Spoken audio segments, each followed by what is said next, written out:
voy a grabar.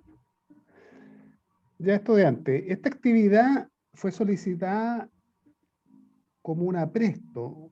Todavía no nos queda muy claro.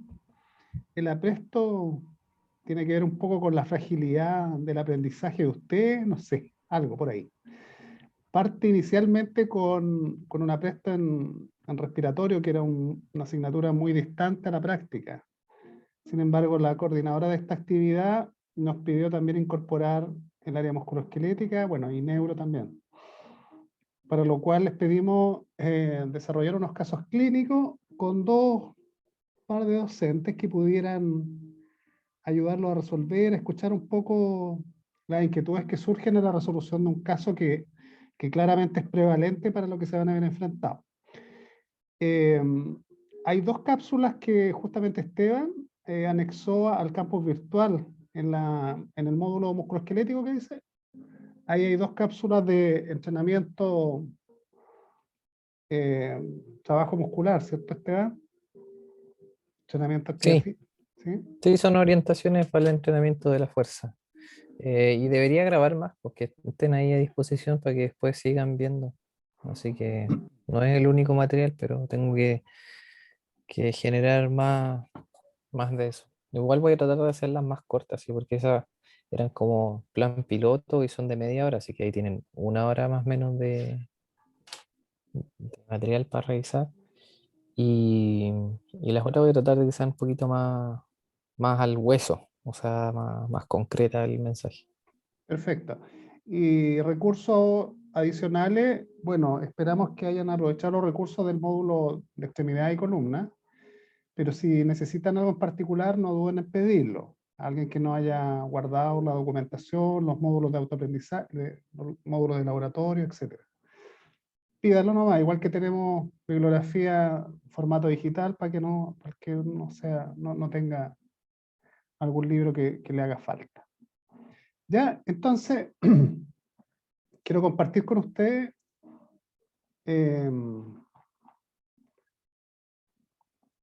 el caso número, entonces quedamos con que el grupo constituido del 1 al 5, que ustedes verán quiénes son, que tengo entendido que la parte más desafiante para ustedes es poder resolver entre grupos el caso. Creo que eso es lo más complejo de esta actividad, ¿o no? Ya, bueno, lo que sea. Tenemos este caso de síndrome de dolor lumbar puro. Así que, como les pedíamos que pudieran presentar ya, en no más de 15 minutos un PPT para poder discutirlo en los restantes 45 y después nos vamos con el siguiente caso. ¿Quién quiere tomar la palabra?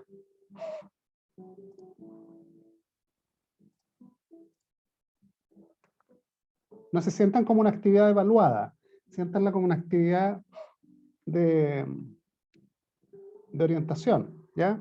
De orientación a lo que viene. Así que, ¿quién toma la palabra? Profe, ¿se va a presentar de uno nomás?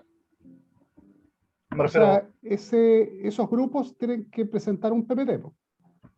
sí, sí, pero ¿va a presentarlo un grupo o cada grupo va a Sí, hablar de lo que... un grupo que hable, o sea, que nos muestre su presentación y los demás pueden ir aportando en algún momento a la discusión. Ahora podemos Esa es la lógica. elegirlo al azar si no se ofrece nadie. Del 1 al 5. Tírate un número, Esteban. ¿A cuánto estamos hoy día? A 29. 29 del mes 4, sí. 11 más 4, 15, más 2, 17, 20. 2 más 0, 2. Oh, El el número grupo 2. 2. Para que no crean que está. Sume todos Buena los números batalla. de la fecha. ¿Ah? Ahí está la ¿Ya quién es el Ornella. grupo 2? ¿Quién es el grupo 2? Yo, profe, yo con la Carlita. Vamos. Ya. Eh, Carlita. Es que no sé si puedo compartir pantalla. ¿Por qué no? Porque no estoy desde el PC, profe. Mándamelo por WhatsApp y yo lo comparto. ¿O no? Pero es que lo tenemos en Drive. Espérame. O sea,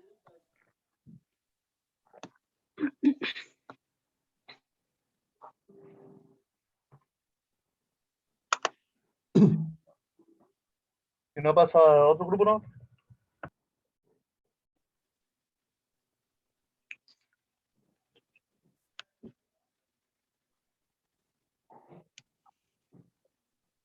Si no pasa el grupo de Poblete, que yo sé que hizo la tarea. ¿Sí? Ya. ¿Quién se quiere lucir? Pues aquí alguien que lo tenga Sí, bonito. po. Aquí hay Ya, espacio para para que aprovechen el lucirse. trabajo. Si alguien hizo un trabajo a conciencia, Sí, pues sí, es eso mismo. aprovechen de Ah, presentarlo. tiene cadera. Ah, ya, ok. Está diciendo ahí por interno que tiene cadera. Ya. Ya, ¿quién tiene un trabajo bonito para mostrar? Sí, pues esa es la idea. O sea, mm, ¿Qué pasa? que lo tenemos, pero es que no sé si podemos. A ver, Pero- esperemos. Pero si puede pasar Ya, otro Connie, grupo y vamos pero complementando. mándame sí, el. igual lo podemos comentar. Ya. ¿De El verdad perro querías le come que, la tarea. de verdad que querías que grabara esto, Ronnie? ¿Cierto? Ya, está bien. Vamos a tener que editarlo después. Por estos baches.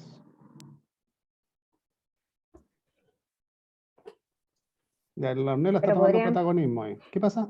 parar por mientras la grabación y cuando empiecen las presentaciones empezar a grabar. Dale, Ronnie, ¿puedes compartir tú? Eh, Parte tú, Ronnie.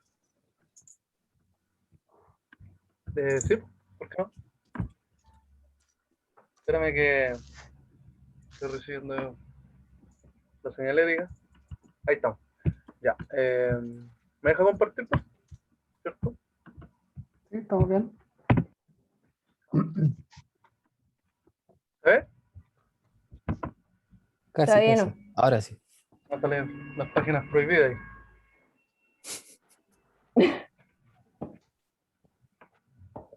Ya. Que se termine de cargar. Problemas técnicos.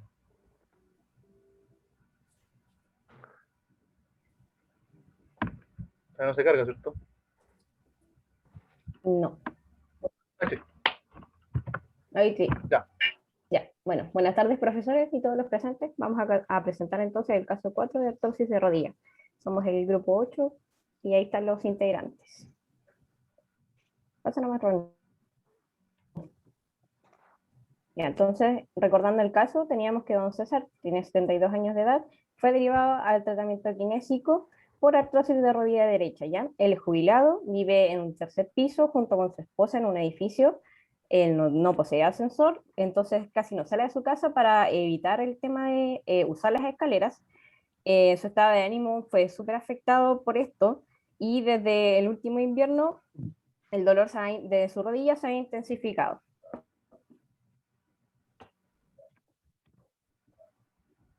Bueno, como se nos pedía como la generalidad de la patología, saber que la artrosis en general es una de las patologías más comunes de degeneración de cartílago, si no la más común, y afecta tanto cadera, mano, rodilla, también muñeca, articulaciones bien móviles y que soportan cargas. Esa es más o menos la definición, que el cartílago articular se empieza a desgastar, puede ser varios factores que lo provocan, y empieza a estrecharse la distancia articular que tienen estos dos huesos y empiezan a generar roce. ¿Por qué ocurre más o menos esto? Se explica de un punto de vista, o sea, antes se explicaba de un punto de vista que era netamente por pérdida de cartílago y que se generaba fricción entre los dos huesos y esto empezaba de a poco a generar osteofitos, pero se sabe que también la fisiopatología tiene que ver con un tema inflamatorio. Se pensaba que no, pero la artrosis de rodillas sí tiene un componente inflamatorio porque se liberan desde la matriz extracelular factores que son proinflamatorios, por ejemplo, factores de necrosis tumoral y alguna interleucina. Entonces, esto también ayudan a que el cartílago articular, que no tiene cómo recomponerse, se empieza a degenerar cada vez más por producto de la inflamación y el roce. En cuanto a lo que se conoce como factor de riesgo para esta patología, tiene que ver netamente con la edad, muchas veces, por el tema de que el desgaste es normal en las personas, pero también tiene que ver con un tema de carga sobre la articulación, que tiene que ver con la carga axial y que usualmente son fuerzas aplicadas durante largos tiempos o son grandes fuerzas aplicadas sobre el cartílago de la articulación. Así que eso puede ayudar a generar un deterioro más rápido. También las distintas fuerzas, no necesariamente de carga axial solamente, sino que de otras posiciones o movimientos. También hay un pequeño factor genético en la artrosis, o sea, hay un factor genético en la artrosis, pero no, o sea, se le considera dentro de los factores de riesgo también. Pero lo más importante son edad, la carga que se le aplica a la articulación y el sobrepeso o la obesidad en los casos respectivos. ¿Y qué provoca esto en cuanto a la parte clínica? Sabemos que la artrosis provoca mucho dolor, como sabemos que tiene un componente inflamatorio, genera cierta inflamación, mucha rigidez articular, en este caso la rodilla se vuelve más rígida, se tiende a perder la musculatura periarticular de cuádriceps, isquiotibial, trisepsural, y usualmente las personas empiezan a cargar todo el peso al otro lado, a la pierna hábil, para evitar este dolor intenso que provoca el cuadro de la artrosis. Eso. Bueno, entonces aquí Bueno. tenemos los criterios de derivación médica que están disponibles dentro de la guía GES. A la derecha vamos a tener primero que la persona consulta por el dolor de rodilla o cadera, ya sea en un CEFAM o en un centro de control de salud anual dentro de su chequeo anual. Y se va a proceder entonces a la anamnesis, exámenes complementarios o un diagnóstico diferencial, que en este caso puede ser una radiografía. Si se considera, o sea, si se diagnostica entonces esta artrosis de leve a moderada, vamos a empezar con 2 vías de tratamiento, que va a ser en primera instancia el tratamiento farmacológico y luego el tratamiento no farmacológico, en el cual se contempla acá en el kinesiólogo con los ejercicios, educar respecto a la patología del paciente y tratar sobre todo el dolor. Entonces, si el estudio de todo este cuadro sintomatológico no es concluyente, el paciente va a ser derivado a un reumatólogo, quien va a hacer un diagnóstico diferencial y va a sugerir una conducta más apropiada para seguir dentro del conducto regular.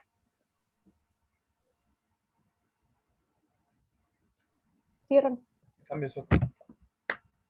No, a ver. Bueno, en lo que nos refiere a la evaluación kinésica, partiendo por la anamnesis, ¿cierto? O sea, se consideraron lo que son los antecedentes familiares para ver si es que consta con redes de apoyo aparte de lo que es su esposa, porque en el caso se menciona que tiene estado anímico bajo, puesto que lleva mucho tiempo encerrado y por el dolor que empezó a acentuarse en su rodilla derecha afectada por la patología.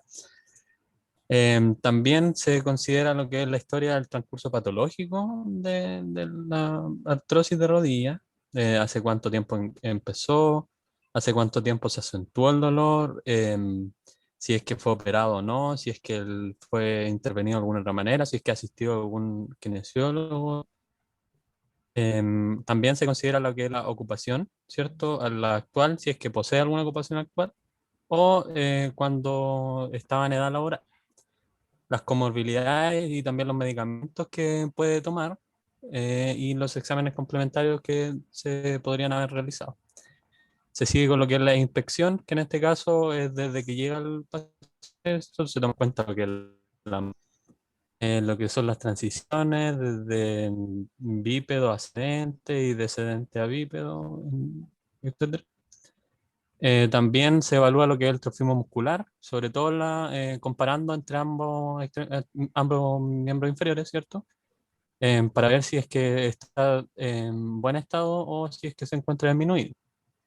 El estado de la piel también es importante, sobre todo el estado de la piel que se encuentra rodeando la articulación afectada, para ver si es que hay algún hematoma o si es que hay inflamación.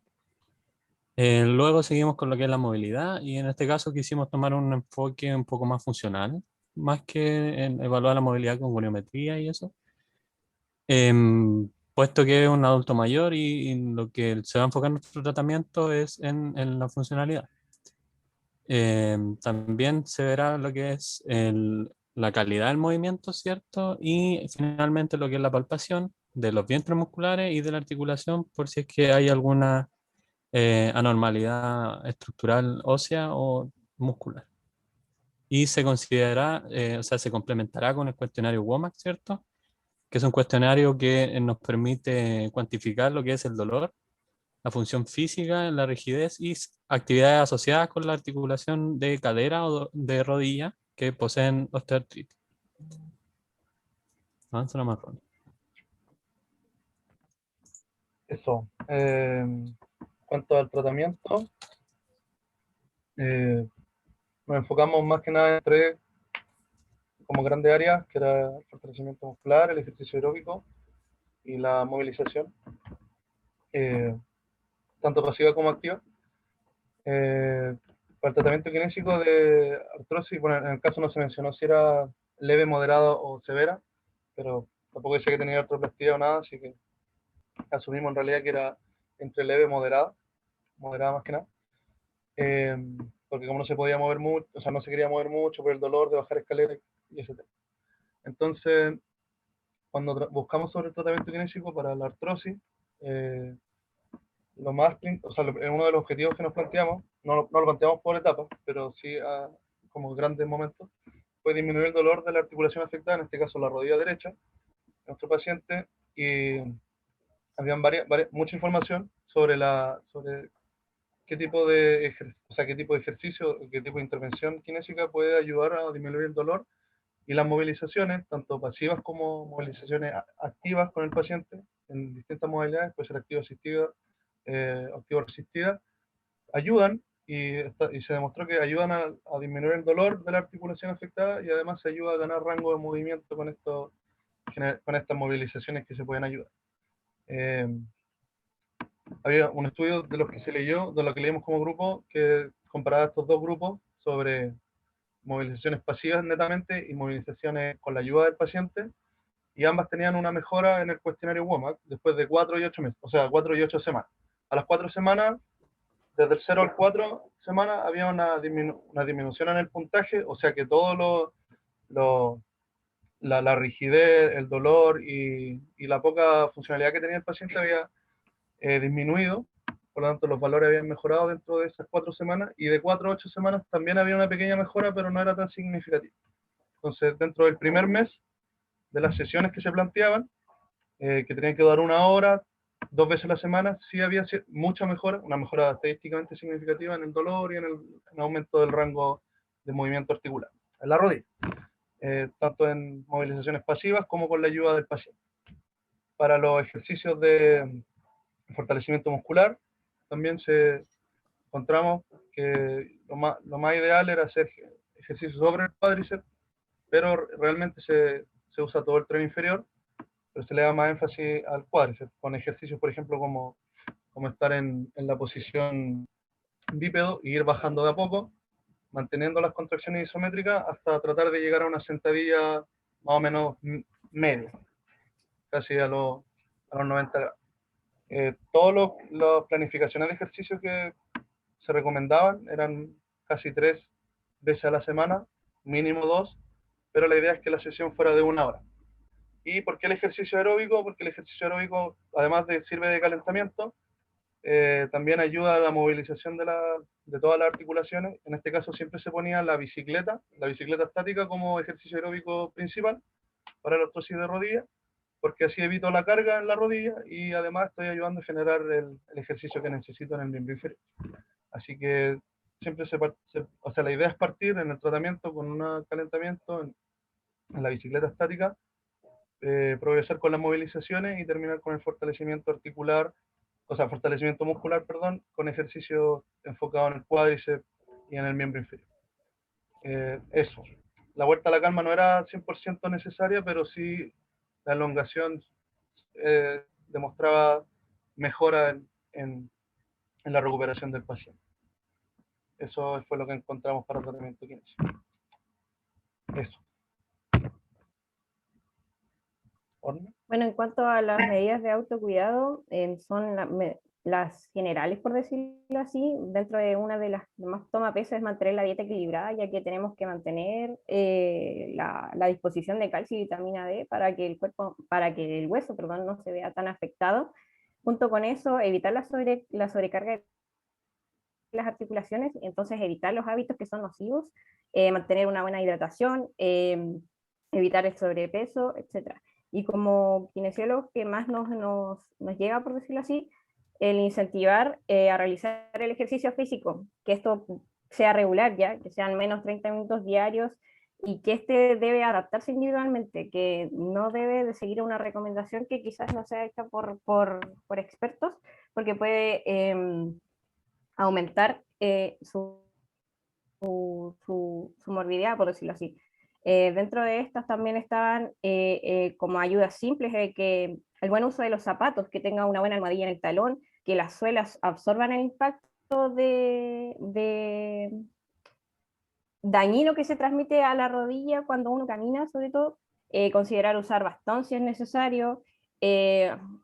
También se incentivaba al uso de la venda simple o a la rodillera para que a la persona, o sea, como que sintiera un poco la rodilla un poco más firme ya. Y básicamente también se incentivaba a no automedicarse, a seguir dentro de su medicación lo que estaba, lo que estaba ya medicado por un médico y que no tomara otras recomendaciones que no fuera esa para así no progresar en eventos metabólicos que fueran nocivos para la persona. Eso. Ahí está la bibliografía. Eso, profe. Esa es la presentación Súper. que teníamos. Yo quiero preguntarle al resto de los grupos que trabajaron en este caso rodilla, específicamente con el abordaje kinésico. ¿Hay una propuesta distinta a esta que quisieran presentar para hacer una suerte de discusión? ¿Que hayan encontrado algún paper interesante o algo?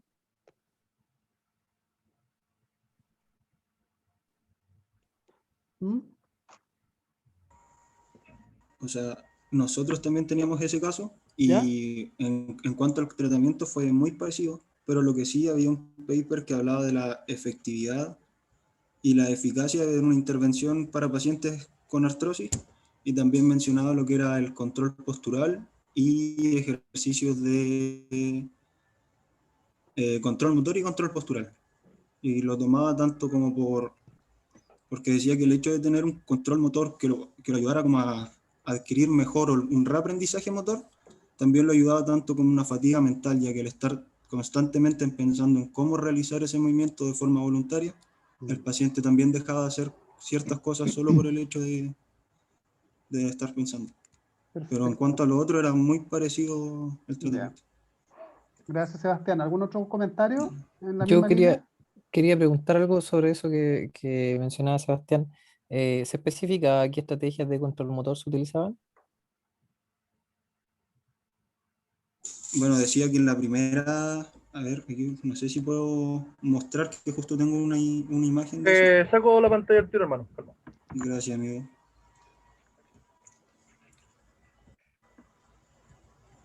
Bueno, dentro de eso mostraba cómo daba este ejemplo que decía de 1 a 3 semanas, que dentro de lo que era el aprendizaje motor o el control motor en la rodilla, que mostraba de hacer como pequeños balanceos para el tobillo, que de hecho lo podemos llevar al caso porque él no podía subir o bajar la escalera. Y en cuanto al control postural, se me pasó. Era como un poco parecido a lo que mostraba en Tinetti, el estar de pie y cerrar los ojos, o balancearse sobre un pie y mantener la posición final. Era como lo que explicaba ese artículo, o lo que ellos hacían en las primeras 3 semanas. Ya. Esos pacientes, en ese estudio donde, por ejemplo, se muestran esos ejercicios de movilidad de tobillo, ¿eran pacientes operados? No, o sea, claro, muestra la movilidad de tobillo, pero bueno, en relación a la rodilla, pero no, eran pacientes con artrosis de rodilla y de cadera, pero no de cirugía. Ah, ya. ¿Y qué piensan sobre, no sé, ese tipo de ejercicio? así como bastante simple, digamos, sin equipamiento, recurriendo como a lo más básico, movilidad solamente articular, como pensando en una Respecto, aplicación, digamos. con respecto a eso, igual nos tocó nos tocó un caso similar a nosotros, o sea, el mismo caso. Y consideramos también ejercicios de coordinación y marcha para dentro del control motor, porque el paciente igual aparece como dentro de sus actividades de la vida diaria, la más limitada es el desplazamiento. Entonces igual consideramos algunos ejercicios de marcha y también el hecho de considerar las articulaciones periarticulares, o sea, articulaciones periféricas a la articulación de la rodilla, como un rol estabilizador dentro de la rodilla y cómo ese rol estabilizador igual podría afectar en que el paciente igual tenga una vía accesible y diferenciada de solo trabajar la musculatura del cuádriceps o del isquiotibial, como mencionaban los chicos con anterioridad. Igual consideramos nosotros un ejercicio que sea progresivo, que el paciente primero haga el ejercicio activamente, obviamente, y después realice, no sé, utilización de banda elástica o alguna otro de esos implementos. Gracias, Tomás. Oye, en el lenguaje de la atención primaria, lo que ustedes presentaron está muy, bueno, está relacionado al caso clínico que les pedimos, pero tiene una cierta, es un poco ingenuo el caso, por decirlo así, porque la mayoría de las situaciones en las cuales nos vemos enfrentados son pacientes poliálgicos, sobre todo por la edad que tiene, ya tiene una artrosis de rodilla, lo más probable es que esté desencadenando, a menos que sea de origen traumático, tenga activada la artrosis en otras articulaciones. Y esa es una realidad, y en diferentes niveles de progresión. Entonces, vamos a ver cierto grado del límite en lo que queramos plantearnos como objetivo. Eso por un lado, generalmente puede ser bilateral o puede estar afectando caderas simultáneamente u otras zonas de miembro inferior. Yo quisiera que nos detuviéramos en el tema del objetivo que pusieron el grupo del RONI, que hablaba sobre funcionalidad en extremidad inferior. Y lo tocó Tomás cuando habló de marcha.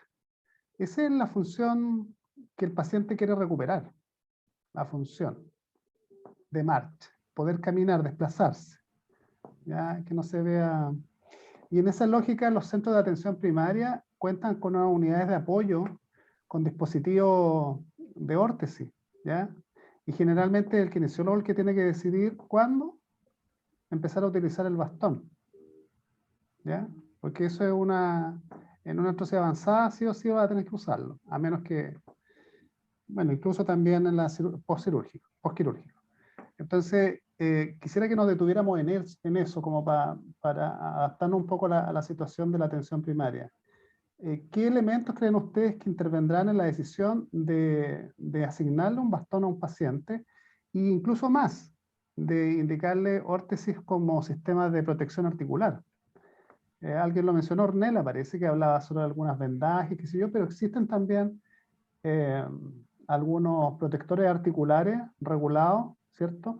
Y también profundicemos un poquito en eso. ¿Qué es lo que buscan ambas cosas? ¿Cuándo creen ustedes que se podría indicar? Dejo abierta la discusión. No sé si Esteban quisiera agregar algo más para algún elemento para la No discusión. toquemos eso, hermano, por mientras. Después yo tengo otras preguntas para hacer. ¿Qué piensan?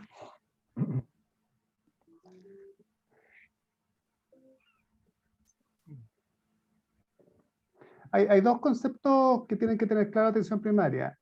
Llegan pacientes en etapa incipiente, pero obviamente cuando llegan al consultorio es porque ya tienen un cuadro avanzado desde el punto de vista radiológico y tengamos que enfocarnos a prevención secundaria. Pero cabe la posibilidad que la iniciativa del equipo de rehabilitación, usted, el terapeuta o alguien más, decidan focalizarse en algún grupo de riesgo a desarrollar esto, que generalmente son gente con sobrepeso, de mayor de edad. Entonces uno se concentra buscando ahí estrategias de prevención primaria. Lo que aquí está planteado en el caso es de prevención secundaria, llegar a un nivel de discapacidad mayor, ¿cierto?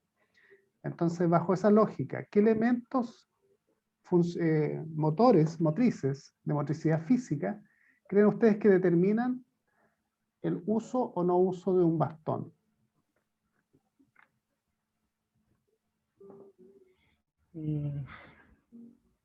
Yo creo que igual un antecedente que hay que tomar es el riesgo de caídas. Si tiene Perfecto. muy elevado su riesgo de caídas, habría que o sea, decir que es necesario el bastón si presenta alguna otra comorbilidad, no sé, alguna parestesia del miembro inferior, también podría ser que el uso del bastón esté indicado. Eso se me ocurre por mientras. Perfecto, el riesgo de caída es Igual, fundamental. ¿Mm? Tomás. una variable a considerar, o que por lo menos yo tengo claridad en eso, es la velocidad de marcha, porque igualmente se dice que la velocidad de marcha es proporcional a la velocidad, o sea, a la capacidad funcional del paciente. Entonces, igual es un parámetro importante de considerar en la toma de decisión de si porta un bastón. Y en ese sentido, Tomás, habría que cuantificar bien el estado de la marcha, ¿cierto? Claro, ¿No? con una evaluación. Una evaluación un poco más analítica. ¿Es de 6 minutos? ¿Podría ser? ¿Sí? Que incluya incluso elementos de equilibrio, que incluya elementos de rango articular apropiados para la marcha, porque en una de esas no necesitamos más de 90 grados para que el paciente camine. Estamos hablando de situaciones un poco más avanzadas. Pero sí, interesante. Ahí hay que conectar entonces una evaluación de la marcha analítica Ahí en con la velocidad de rehabilitación. marcha se evalúa con Gain Speed Test, no sé si todos lo conocen, que es como una plataforma o una zona delimitada donde el paciente pasa por puntos intermedios y por puntos iniciales. Y ahí se toma la diferencia en una cantidad de metros que va de los 10 hasta los 6 metros, depende de la adaptación de la prueba. Así que esa prueba puede funcionar. Sí. Y adaptado a la atención primaria, lo más probable es que no tengáis una plataforma de ese tipo. Se puede delimitar la zona igual con una wincha métrica y marcar obviamente con una cinta la cantidad de metros y tomar con un cronómetro la distancia recorrida en un tiempo determinado.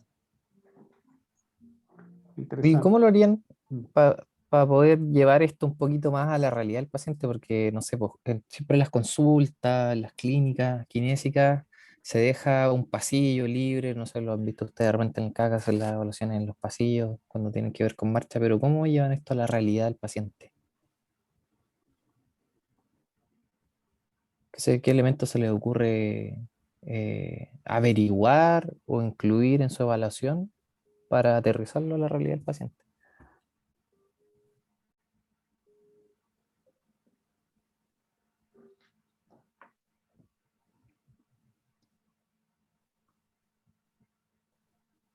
O sea, en esta evaluación igual se podría considerar el uso de la asistencia dentro de la marcha, porque el paciente tiene 72 años y no desarrolla una marcha con tanta independencia, digamos, y el caso clínico tampoco nos entrega mayor información con respecto a él, es súper vago.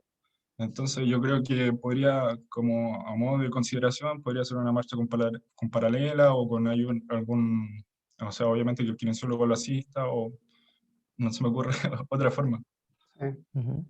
Yo a lo que me refiero es, por ejemplo, o sea, estas evaluaciones obviamente tienen que ser estandarizadas, pero cuando ustedes quieren decir, ya vamos a mejorar la marcha y vamos a hacer entrenamiento, las paralelas y todo, estamos en una condición ideal, ¿cierto? Que puede darse en el set, en el lugar donde esté, pero el paciente después tiene que ir a caminar en terrenos irregulares, tiene que caminar en una casa que probablemente tenga pasillos angostos, que tenga alfombra, que tenga desniveles, ¿cierto? Entonces, ¿cómo ustedes pesquisarían estos elementos para poder tener una evaluación como más aterrizada? Como que, o sea, el caso dice que vive en un departamento, ¿cierto? Pero como que eché de menos dentro de la evaluación del grupo que proponía ahí, elementos contextuales del lugar donde vive el paciente. Sí, muchos de ustedes que van a ir a primaria se van a encontrar, no sé, en una situación, por ejemplo, de Piri, me tocó ir a Piri, y los pacientes, la mayoría rurales.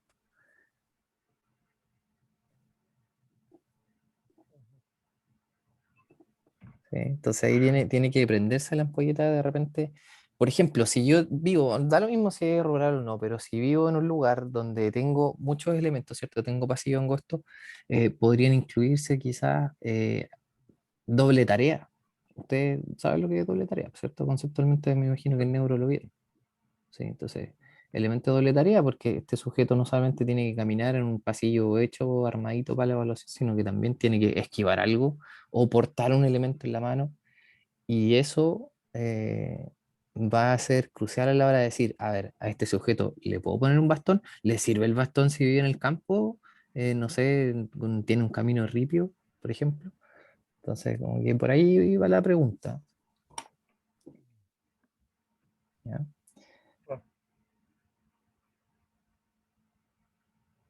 Yo creo que eso es como... Igual, profe, en ese ámbito, en base a los objetos que quizás disponga en su propia casa, o no sé qué más aplica podría ser, pero realizar perturbaciones o obstáculos dentro del mismo circuito que realice el adulto mayor igual es bastante utilizado. Por ejemplo, Claro, esas argollas de colores donde él tiene que llevar sus pies adentro de la argolla, después desplazarse, esquivar un cono o cosas así, igual son como de los que se usan. Pero igual, quizá es importante destacar la importancia de que él pueda subir las escaleras en este caso, claro. que no lo consideramos tanto. Ujú. Sí, sí, a eso voy, que por ejemplo ahí tú das una buena estrategia de cómo llevar a la evaluación clínica a la realidad del paciente, porque obviamente nosotros podemos cuantificar esta evaluación de la marcha con la velocidad, que es un buen parámetro, pero también desde el punto de vista cualitativo tenemos que ver, o sea, no sé, pues si el tema, para no irnos por la rama, el tema era funcionalidad, ¿cierto? Y la funcionalidad se va a expresar según el contexto del paciente. Entonces, a eso iba yo. ¿Cómo poder manejar esta funcionalidad no solamente de aspectos cualitativos, o sea, cuantitativos de la marcha, sino que cualitativos también?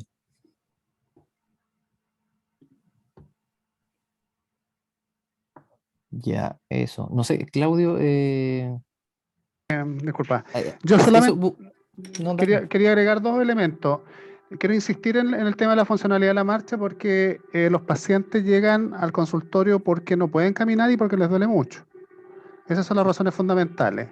Y la derivación del médico justamente es para mejorar ambas cosas, disminuir sintomatología y aumentar la independencia en la deambulación. Hay unos bocinazos por ahí. Y yo quisiera que nos detuviéramos también ahí, porque la derivación, el manejo kinésico tiene que ser sintomático, buscamos alivio del dolor y estrategia de autocuidado para eso. Está muy claro lo que ustedes acaban de mencionar. Y para el tema de la independencia, el uso del bastón, que también busca darle mayor estabilidad por el riesgo de caída y para disminuir la sintomatología, que fundamentalmente aquí las cargas son las que se ven disminuidas al disminuir un porcentaje importante con el uso de un bastón, incluso de dos pudiéramos llegar. Así que yo quisiera que le dieran harto vuelta ahí a la evaluación de la marcha de manera analítica y al uso del bastón de manera apropiada. Y hay un tema social ahí, el bastón genera un nivel de impacto a nivel de los pacientes tremendo. Pero bueno, ahí tienen que poner en la balanza el tema. Lo encuentro interesante. Hay unos elementos que yo vi unos trabajos que mencionaron ahí, sobre todo en rodilla, miembro inferior, el trabajo de sentadilla, el trabajo en cadena cinética cerrada. Me preocupa un poco, porque justamente tiene que ver con esta carga que queremos minimizar. Generalmente en artrosis de cadera y rodilla, nosotros tratamos de aumentar la calidad muscular con trabajo en cadena cinética abierta, ¿ya? Justamente para que el tratamiento no sea peor que la enfermedad, ¿ya? No nos vayamos a pasar de largo ahí y llegar a rangos extremos que activen un proceso inflamatorio en una articulación que está muy hiperreactiva, ¿ah? Hay cuerpos extraños intraarticulares dando vueltas. Consideren eso. Y aumentar rango articular, es una pregunta para todos. Traten de intervenir el resto, por favor. Aumentar rango articular. ¿De qué va a depender que yo decida ese objetivo? El aumentar. ¿No? Estoy poniéndolo en contraste con el mantener. ¿Cuándo yo decido aumentar rango articular? ¿O cuándo yo puedo aumentar rango articulares frente a una artrosis? ¿No? ¿Me entienden la pregunta? Porque aumentar rango articular lo encuentro un poquito osado. Si yo estoy frente a una patología en estado bastante avanzado, ¿ya? Tal vez ahí tenga que mantener no más funcionalidad. Por eso le hacía la observación de que necesito 90 grados y quizás menos de flexión de rodilla para poder caminar. Tal vez necesito 90 grados para sentarme y pararme. Pero ¿cuánto rango quiero ganar realmente? ¿Necesito ganar rango o tengo que mirar esta funcionalidad para proyectar ese tratamiento? Claro, al menos nosotros habíamos pensado el tema de aumentar rangos en el ámbito de la funcionalidad, sino que no aumentar rangos a lo que sean como lo fisiológicamente óptimo, sino a lo funcional del paciente. Sí. Perfecto. Entonces, en ese caso, claro, deberíamos mantener quizás más que aumentar. En todos los procesos articulares degenerativos ustedes van a encontrar una disminución progresiva de la movilidad, ¿cierto? Eso ustedes lo mencionaron, a expensas de retracciones cápsulo-ligamentosas, pero también de acortamiento musculotendinoso.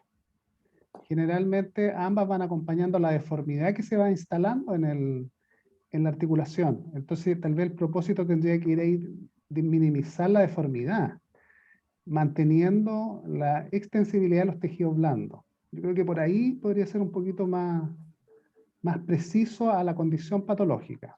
Porque si no... Profe, igual nosotros como grupo habíamos visto técnicas de movilización articular, pero bajo grados controlados, porque nosotros igual como conversábamos, no buscábamos como llevarlo más allá del tope fisiológico, sino que más que nada eliminar el dolor mediante movilizaciones articulares. Y ahí veíamos dos técnicas que eran la de oscilación, en grado 1 y 2 principalmente, y eso sí serviría, o sea, igual dudábamos porque quizás podría producir dolor en alguna instancia, pero sí podía servir para aliviar dolor y aumentar un poco la extensibilidad de los tejidos.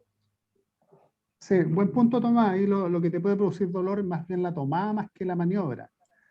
Si tomáis periarticular, indudablemente el Igual, paciente va a como que estar... por lo menos mi grupo imaginaba la presencia de ese bloqueo óseo de repente, o esa restricción propia de los osteofitos que podían producirse. Entonces igual era como algo que le dimos varias vueltas al tema. Sí, perfecto. Profe, Sí. igual usted hablaba sobre los ejercicios de cadena cinética cerrada, en donde cuando hay mucho dolor puede exacerbarlo. Igual hay estudios que dicen que se puede trabajar también las articulaciones periarticulares, por ejemplo, trabajar los músculos de la cadera, también gastrocnemios, que también tienen una efectividad para la artrosis de rodilla, disminuyendo la carga, estabilizando ya también la rodilla. Entonces también puede ser como una opción de tratamiento si el paciente está muy, muy doloroso en la zona. Perfecto. Se puede usar de manera complementaria. El último comentario es que en cualquier artrosis, nosotros lo que queremos evitar, nuestro gran enemigo, es la anquilosis. Porque la artrosis finalmente, su etapa, la historia natural, termina en la anquilosis, ¿cierto? Entonces ustedes como kinesiólogos van a atacar ese fenómeno. Y obviamente la deformidad. Y aquí hay un tema, ahí si Esteban me ayuda, del punto de vista de la adherencia y motivación o el apego al tratamiento, que el gran problema que tenemos es que el paciente te va a preguntar, ¿y se me va a pasar esto? Sobre todo pacientes que son primerizos en kine, me mandaron para acá como buscando el milagro. Y ahí hay una relación kinesiólogo-paciente en patología crónica, que no basta con 10 sesiones. Estos pacientes probablemente tú tengas que decirle que requiere controles periódicos, de que tú eres su kinesiólogo y estás dispuesto a recibir su requerimiento de manera permanente cuando este sujeto depende de un centro de atención primaria, ¿ya? Eso tiene que quedar bien claro porque este paciente nos va a volver a la etapa 1 de la artrosis. ¿Ya? Bueno, actualmente la derivación de ustedes hacia un centro de mayor especialidad, por ejemplo, hospital regional, está el tema de los reemplazos articulares disponible, ¿cierto? Y en cadera se ha avanzado bastante, ¿cierto? Es parte de garantía explícita, así que incluso podemos pensar en eso, ¿ya? Y el paciente tenemos que llevarlo a pensar también en esa realidad, depende del nivel de agresión de la patología. ¿Cierto, Esteban, o no? No sé. Sí, concuerdo ahí con eso. De hecho, yo lo tenía acá anotado dentro de las cosas de la anamnesis. Eché de menos también ahí, por ejemplo, eh, abordar factores psicosociales, expectativas del paciente, precisamente porque ese paciente va a depositar en usted una expectativa de que tal vez le resuelva el tema, ¿sí? Y ahí hay que ser bien sincero, ¿cierto? Con el paciente en decirle cómo progresa esto y cuáles son sus posibilidades, si es que no progresa, ¿cierto? Sí, que hay que considerar, por ejemplo, otras opciones como la cirugía, que sé yo. Entonces, eso eché de menos en la anamnesis. Yo tenía, también los quería sacar, por ejemplo, de la parte más práctica kinésica, porque mencionaban ustedes, por ejemplo, dentro de las recomendaciones del autocuidado, hablaban de la dieta y mencionaron, por ejemplo, vitaminas, minerales. ¿Qué acción, y esta pregunta abierta obviamente, no es hacia el grupo que presentó, sino que ojalá haya más participación, eh, ¿qué acciones concretas creen ustedes que pueden tomar desde el punto de vista de la alimentación del paciente? No somos el profesional obviamente calificado ni formado para eso, pero les va a tocar, y ¿qué creen ustedes que pueden hacer o qué creen ustedes que pueden decirle a sus pacientes en relación a su alimentación y a cómo eso los beneficia a ustedes en la terapia? O sea, yo creo que se toma más por un sentido como no solo de alimentación, sino que de vida saludable, porque si tenemos un paciente que es más delgado o que pesa menos, va a haber menor carga en esa articulación que un paciente con obesidad, por ejemplo, que va a tender a ¿Ya? tener una mayor carga y si ya tiene este proceso degenerativo, es mejor que sea un paciente más saludable. Sí, ya se entiende, o Pero sea, podemos instar, pero ¿qué acción concreta? O sea, yo como kinesiólogo le voy a decir a mi paciente, sabe que yo necesito que usted haga esto. hay Yo una creo que... recomendación, disculpa, Dale nomás, dale tú. que hay una recomendación que es súper simple, por ejemplo, que se relacionaba bastante la vitamina D dentro de este tratamiento, entonces uno como kinesiólogo le puede decir que se exponga al sol entre 10 a 15 minutos cuando haya sol, esencialmente con las extremidades descubiertas, porque ahí es donde absorbemos más vitamina D, por decirlo así, y que aumente quizás el consumo de pescado, legumbres y verduras, que también junto con el calcio, porque sabemos que estos dos van a ser que, los que van a modificar la conducta osteoblástica y osteoclástica, para que Ujú. así no siga progresando a una quilosis. Y ahí abordamos el tema, por ejemplo, de la calcificación, ¿ya? Ahora, ustedes tienen, por ejemplo, dentro de sus intervenciones el fortalecimiento muscular, el ejercicio aeróbico, pero ¿cómo desde el punto de vista de la alimentación nosotros favorecemos que este fortalecimiento realmente tenga los requerimientos que debe tener desde la dieta? ¿Saben por qué se los pregunto? Porque, bueno, me ha tocado estar en primaria, trabajar con nutricionistas que obviamente le explican de la importancia de los nutrientes y todo lo demás, pero no se conecta la parte nutricional con la parte química. Y ahí es donde a nosotros nos falta hablar, ahí es donde a nosotros nos falta meternos y quizás hacer el nexo con la nutri y decirle, educa a mi paciente en relación a esto porque esto me sirve a mí para el ejercicio. Algo como relacionado al consumo de proteínas que va a favorecer la Ya, síntesis muscular. por ejemplo, ya muy bien, Sebastián, ese es uno de los elementos que nosotros necesitamos porque es la necesidad de nuestros objetivos de tratamiento, ¿cierto? O sea, obviamente todo esto es en torno al paciente, pero si el paciente no cumple con los requerimientos mínimos de proteína, ¿cierto? Nuestro trabajo de fortalecimiento muscular no tiene un sustento, ¿ya? Porque sobre todo en población adulto mayor, los requerimientos proteicos son más altos para que tenga algún efecto, ¿cierto? Y de ahí viene toda la línea de investigación, por ejemplo, de Gabriel Marzuca, ¿sí? Ya, y por ejemplo, también Claudio antes les mencionaba que estos pacientes son multiálgicos, ¿cierto? Y además con multifarmacia y tienen otras comorbilidades. De lo más común que se vayan a encontrar con hipertensión y con diabetes. ¿Qué otros requerimientos desde la nutrición necesitan para que este paciente les cumpla en las sesiones?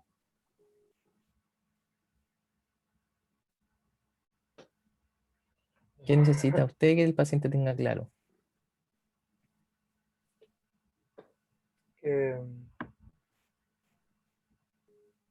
esté con energía, no sé, o sea, ¿Ya? que le pasa, o sea, por ejemplo, el diabético, no sé, le pasa algo en la sesión que lleva una barrita de cereal, de chocolate, no sé, de algo que lo mantenga con energía siempre, pero obviamente Ya, sea eso. responsable con lo que haga. Ya, para allá apuntada la pregunta. Tomás. El control de peso igual, que lo habían mencionado antes, no tanto por la carga obviamente igual, pero igual por la acción inflamatoria que causa en el paciente el hecho de que presente obesidad. La no regulación de la citocina igual influye en la degradación del hueso, o sea, del cartílago. Y otra cosa a considerar igual, hoy se me olvidó ahora lo que le iba a decir, pero me voy a acordar. Ya. Digo Andrés al por tiro. ahí nos dice en el chat también la buena hidratación. Ya, entonces, nosotros, si bien no somos los expertos y los que tenemos la formación en la alimentación, por ejemplo, buenos consejos, hidrátese, traiga su botellita de agua para la sesión, aliméntese antes de la sesión para que tenga el requerimiento energético, porque vamos a hacer ejercicio y no lo quiero descompensado en la sesión.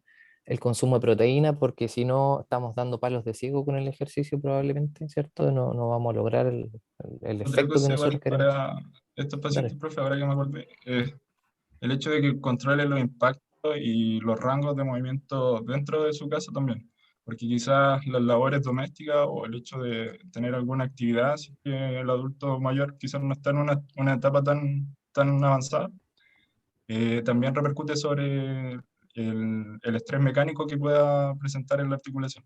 Así que eso. Ujú. Sí. Ya ese tema quería abordarlo, muchachos, porque de repente a nosotros se nos va o descansamos en el otro profesional de decir, ah, el Nutri le va a decir esto, pero el Nutri le va a controlar el peso, ¿sí? Le va a controlar el peso, le va a controlar sus variables en relación a la glicemia, ¿cierto? Pero de repente no conectamos el trabajo entre los profesionales para lo que al otro le necesita, ¿sí? ¿Se entiende eso, esa idea? Sí, ahí va la Ornella que me dice que sí, sí, que es mi parámetro. Ya, eso. Claudio, no sé si quiere... Yo creo que con Profe, respecto a este caso ha quedado claro cuál es la orientación del kinesiólogo y cuáles son nuestra orientación. Yo creo que el tema de la artrosis en general en atención primaria, hay programas del adulto mayor, hay programas de rehabilitación, hay programas, subprogramas, riesgo de caída, etcétera, que se van complementando y tienen a este paciente en la mira. Así que hay hartos recursos para que ustedes lo aprovechen. Yo creo que ha sido ujú. bien abordado en general. ¿Algún otro comentario? Si no, pasamos al otro caso. Yo uno cortito, que quizás dentro de la sesión podríamos incentivar más al uso de, o sea, al consumo más de fruta, porque sabemos que la fructosa es ¿cómo se llama? El azúcar que está, es más biodisponible rápidamente, por decirlo así, en vez de un dulce. Entonces, en el caso de que se vaya a descompensar, que incentivar mejor a que se coma una fruta a un dulce. ¿Mm? Sí, perfecto. Ya. Recomendación sana. Ujú. Bien. Ahora sí, Constanza, ¿estamos para presentar el caso lumbar? Bien, profe. Perfecto. El micrófono es Un suyo. grupo de Germán. Y lo vuelvo a proyectar.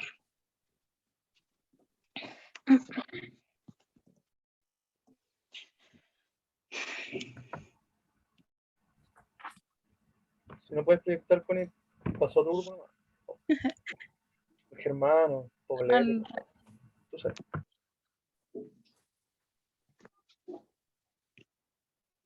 Ya van.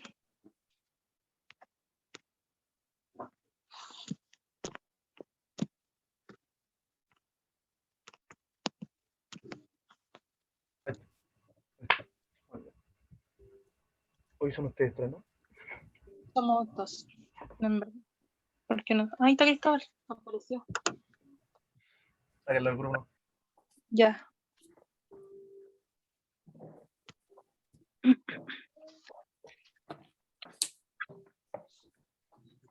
Comienza, ¿no? Ya, bueno, nos tocó el caso de síndrome de dolor lumbar puro. No sé si puedes cambiar, Cristóbal. Bueno, el caso es don Carlos, de 42 años, que ha sido derivado a tratamiento kinésico en el consultorio de su sector. Fue diagnosticado con síndrome lumbar puro. Desde hace 3 semanas, el paciente presenta dolores en la espalda que los atribuye porque trabaja cargando en una feria sacos, ¿cierto? Y el médico le solicitó una radiografía con proyección anteroposterior y lateral. Dentro del examen físico se presenta hiperlordosis, ángulo lumbosacro de 40 grados y disminución de los espacios discales de L4, L5 y S1. Y además le recetó AINES y para el dolor.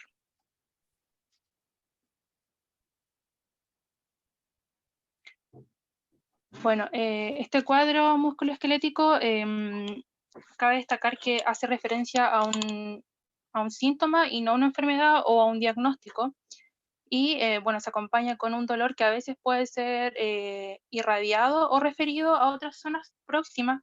Por eso mismo es importante, por ejemplo, tener esta imagen donde se pueden diferenciar cuáles son los tipos de lumbago o lumbalgia. Y el que nosotros vamos a hablar, bueno, es el puro, ¿cierto? Que es este dolor que es más de una sola zona, no así los otros. Porque igual este síndrome de dolor lumbar se puede clasificar de diferentes formas, como por ejemplo, según la duración, que puede ser agudo, subagudo, crónico o recurrente. Ya en el caso de de don Carlos, que solamente lleva 3 semanas, podríamos decir que sería una clasificación aguda. ¿Ya? Bueno, dentro de la etiología, se presenta dentro del 80% de la población y que presenta dolor alguna vez en la vida, y 60% de la población presenta lumbago una vez al año. Y bueno, es dentro de tener en cuenta que el 90% se recupera a las 8 semanas independientemente del tratamiento.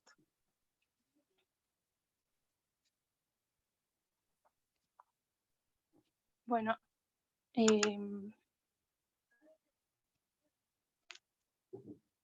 no sé si alguien... Ya. Oye, Connie, ¿por qué no le ponéis presentar? ¿O no pueden? Como pueden ver... Es que no se ve la... no sé, que yo no estoy compartiendo. Ah, ya. Sí, no se ve No, bien no. la imagen. ¿Puedes colocar? Cristóbal, ¿puedes colocarle presentar, por favor?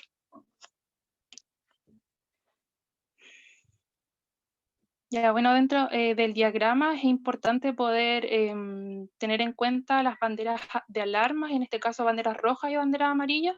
Como las muestran ahí, por ejemplo, las banderas de amarillas de precaución son las biopsicosociales.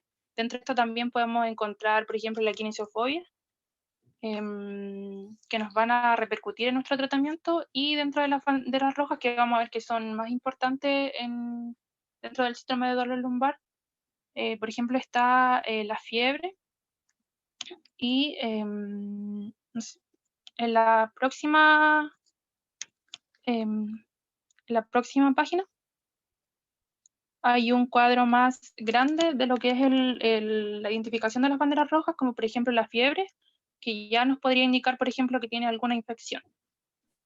También dentro de la historia clínica, ahí, como os decía, por ejemplo, estaba el catastrofismo, la kinesiofobia, que eso nos puede repercutir, ¿cierto?, a la poca adherencia al tratamiento, y también, por ejemplo, el miedo y la evitación. Esto es importante porque, sobre todo en esta patología que es bueno, no, ya les dije que es una patología, pero en el síndrome de dolor lumbar, lo importante es que no tenga reposo, porque eso puede empeorar los síntomas. ¿Ya?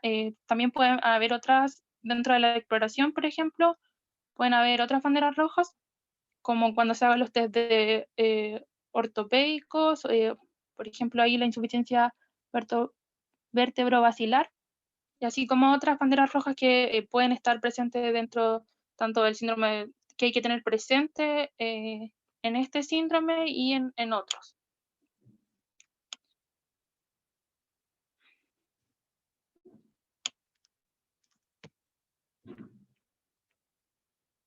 Ya, bueno, en cuanto a la anamnesis, es importante poder preguntarle a nuestro paciente cuánta es la cantidad de tiempo que está sentado o de pie en el caso de don Carlos. Ya el tipo de tarea que realiza, si es de levantamiento, de alcance, de empuje, si es que hace giros sobre la cabeza, ¿cierto? Además también si es que tiene algunas comorbilidades o cirugías, y si se medica por esto mismo o se automedica, ¿ya? Esto también es importante. También los aspectos sociales y deportivos, si es que lleva una vida sedentaria o generalmente es físicamente activo. También la edad, que igual es importante. Las redes de apoyo, ¿cierto? El estado, bueno, el estado anímico yo creo que eso lo podemos ver al momento en el que él llega hacia nosotros. Y también, por ejemplo, el tipo de dolor que tiene y los momentos en los que esto se exacerba. Que yo creo que, o sea, siendo el síndrome, por lo general, ellos cuando, sobre todo el dolor que es puro, que se caracteriza por ser uno mecánico según la clasificación de las lumbalgias, que es de un inicio que es súbito y que además empeora con, por ejemplo, con el ejercicio, pero que mejora con el reposo, ya que igual no tiene un estado general que por lo general es normal, pero que, claro, con el reposo mejora.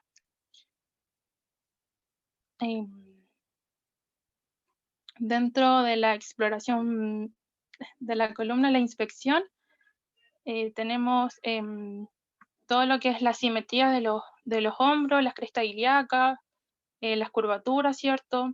Esta hiperlordosis que él tenía.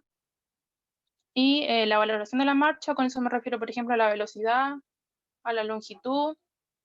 Y también es importante que nosotros tengamos un mapeo del dolor, porque con eso vamos a poder decir ya si tiene un dolor que es más puro o un dolor que más bien va a ser más radicular o más facetario, y dependiendo de eso nosotros podemos ver qué tratamiento vamos a hacer, ¿ya?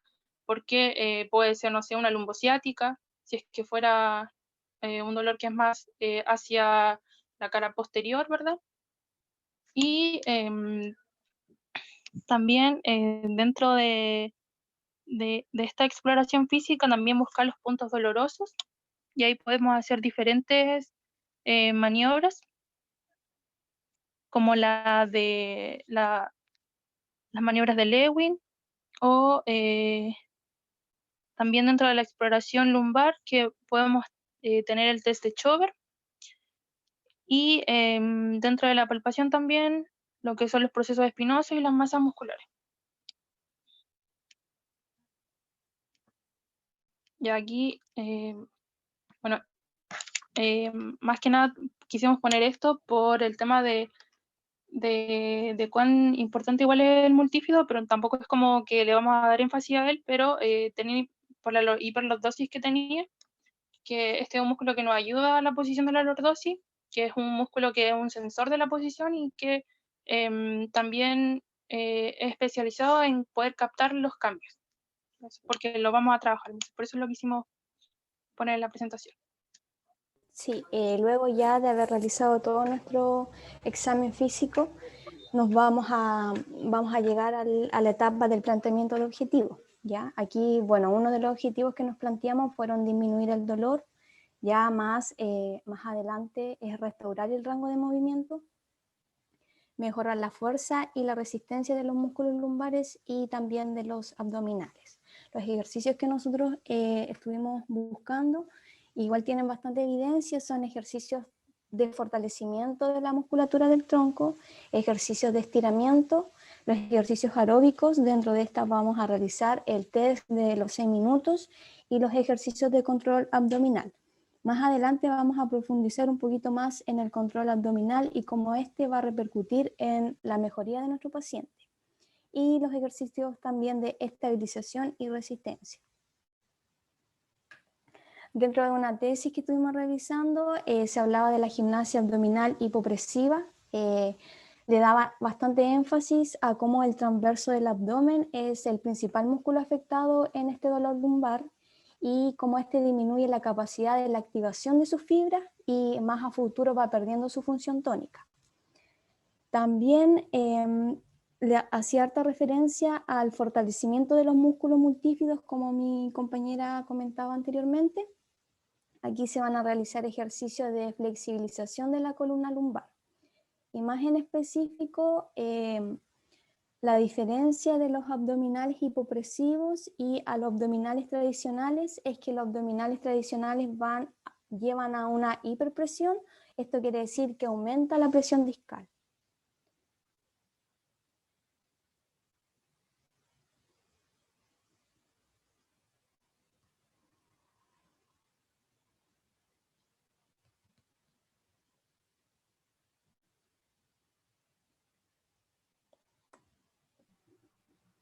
Se pegó.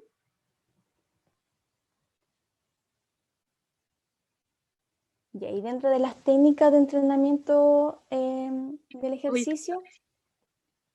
Estaba silenciada hablando, perdón, que dentro de las técnicas de ejercicio de tratamiento preferimos hacerlo de esta forma, haciendo como qué vamos a hacer primero y qué vamos a hacer después. Entonces primero empezaríamos con un entrenamiento de la destreza motora, realizando ejercicios, por ejemplo, de estabilizaciones locales del transverso abdominal, realizando una retracción o un ahuecamiento abdominal, ¿ya? También podríamos hacer dentro de eso mismo el contener la respiración y para luego, por ejemplo, pasar a incorporar gradualmente actividades más funcionales y dentro de esas, por ejemplo, podemos hacer más ejercicios como, por ejemplo, el puente, que lo podemos ir haciendo por progresión. Primero podemos, por ejemplo, hacerlo con rodillas flectadas y ir haciendo progresiones con el tiempo, ¿ya? Y bueno, también después haciendo progresión de actividades funcionales con carga.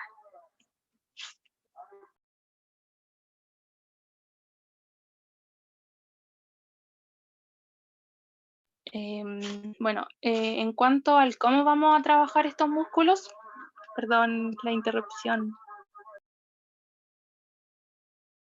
Y ahora sí. Es importante mencionar que la flexibilidad de la extremidad inferior, más la fuerza y resistencia de estos grupos musculares, como por ejemplo los abdominales, todo lo que es la fascia toracolumbar, latísimo del dorso, oblicuos abdominales, todos son importantes para el momento de rehabilitar la columna. Ya entonces, por ejemplo, para trabajar músculos que son tónicos, como por ejemplo el multífido, que es un estabilizador, vamos a trabajarlo a altas repeticiones y a baja resistencia, ¿ya? En cambio, por ejemplo, músculos fásicos que lo vamos a trabajar a bajas repeticiones y alta resistencia. Ya eso primero sacando el Rmax, ¿cierto?, de nuestro paciente.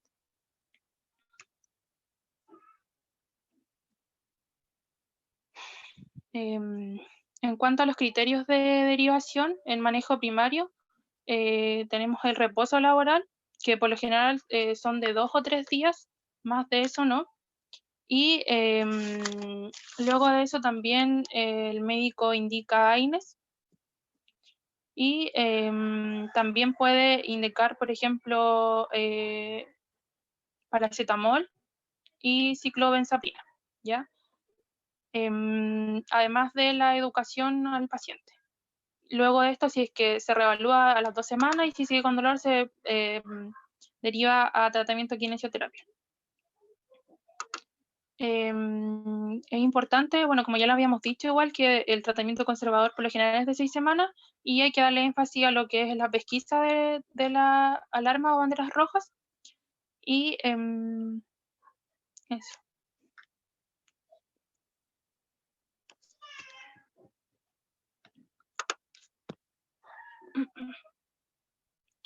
Bueno, en cuanto a las medidas de autocuidado, nosotros anotamos, por ejemplo, levantar los pesos flexionando las rodillas, pero eso igual va a depender mucho de nuestra evaluación y de cómo sea, por ejemplo, en el tema de la movilidad, cuando hacemos la evaluación de rangos, por ejemplo, que lo vamos a hacer de una manera que es más activa, que tiene que ver con el qué está haciendo nuestro paciente, más que medir los rangos como tal.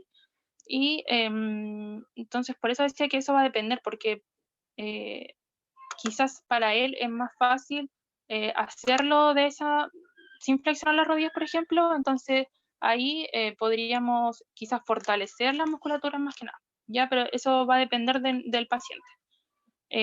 Focalizar, por ejemplo, el esfuerzo en los brazos al mover objetos pesados, porque él lo que hace, su trabajo es llevar sacos, ¿cierto?, a movilizarlo. Y en ese caso también, por ejemplo, podríamos decirle que son los 25 kilos, creo que son los que están dentro de la normativa, y quizás él lleva más, entonces ir educándolo a que solo sea uno para no esforzar tanto, ¿cierto? Por lo mismo que decíamos acerca del esforzar la musculatura, ¿cierto? De las demandas que él tiene y de lo que él puede o no tener. Como que va a sobrepasar sus capacidades, por así decirlo, ¿ya? También el calzado adecuado y que sea cómodo, y también el tema de una cama dura.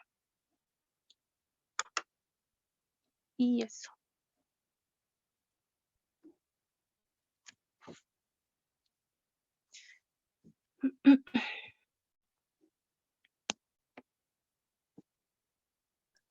Perfecto. ¿Algo que complementar con algún otro grupo en cuanto al enfoque?